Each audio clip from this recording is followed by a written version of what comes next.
Hi, it's Dave from Buzzy. Did you know our Buzzy AI toolkit includes some ready-to-go example layouts? If you go to the inspiration page of the toolkit file, there's some example layouts of different types of screens, dashboard, landing page, like a project management type of app layout, and so on. Even better, you can publish these directly from Figma.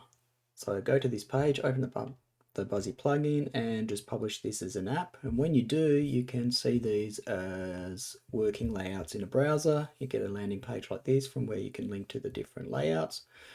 For instance, here's a dashboard type of layout. You'll see that they're responsive.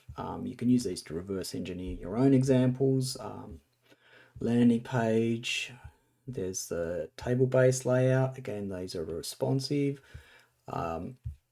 The streaming video type of layout includes a handy little hack.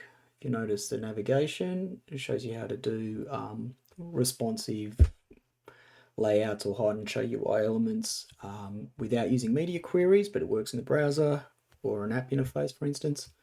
So go check them out. There's a little slideshow type booklet layout. Again, this is fully responsive, great for presentations or things like that. Yeah, so handy way of getting familiar with Figma layout practices and how that works in Buzzy. Thanks for watching.